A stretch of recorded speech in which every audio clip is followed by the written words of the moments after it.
Olá, aqui quem fala é o professor Gustavo Uchoas Guimarães, professor de História.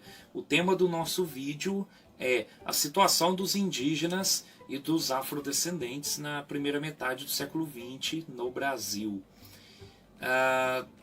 Temos aí o período republicano, então, com uma perspectiva aí de fortalecimento da identidade nacional, né? Então, e disso iriam participar também os afrodescendentes e os indígenas. A política para os afrodescendentes ela foi uma política muito discriminatória, né? Na verdade, depois do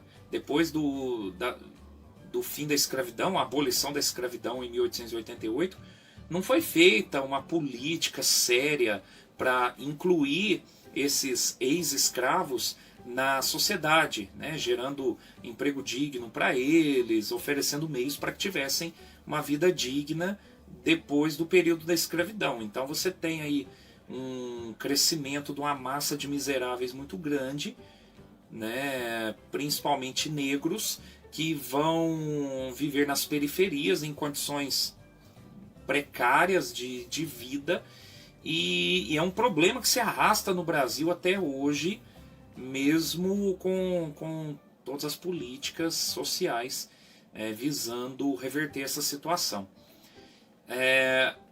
Além disso, também a questão do racismo, né, muito forte. Então, assim, situações que hoje em dia nem imaginaríamos.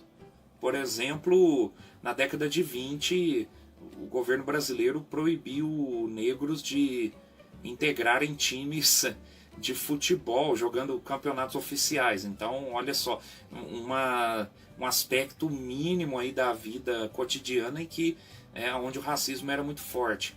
Ou podemos pensar também nas perseguições às religiões de origem africana, né? Mesmo o Estado garantindo liberdade religiosa, a Constituição garantindo liberdade religiosa, você tem governos perseguindo o candomblé e a umbanda ao longo do século XX.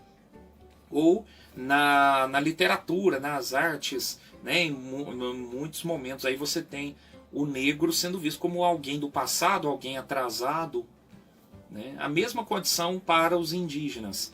Em 1910 foi criado o Serviço de Proteção ao Índio, e teve muito esforço aí de uma figura histórica chamada Cândido Rondon, que era marechal, né, era tenente-coronel do exército, e depois sim, né, tendo aí a condição de marechal, e com o objetivo de integrar os indígenas.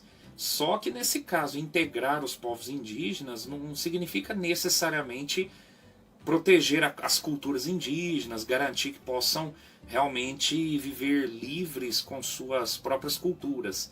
Na verdade, o projeto de governo era integrar no sentido de que esses povos assumissem realmente a cultura, digamos assim, a cultura do homem branco, e perdessem a sua identidade indígena. Até porque, a partir do momento em que esses povos fossem integrados ou assumissem, né, a cultura do homem branco, eles já não seriam mais considerados indígenas, então não precisaria mais ter leis, ter terras que garantissem seus direitos.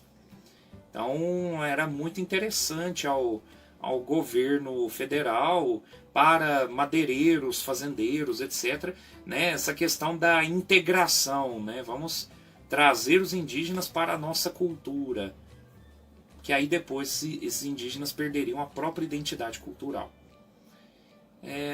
E além das perseguições, invasões de terras, né, conflitos, que são problemas que existem até hoje em nosso país. Então é isso, né? Temos aí um pequeno panorama da situação dos afrodescendentes e dos povos indígenas do Brasil na primeira metade do século XX. Muito obrigado, até a próxima.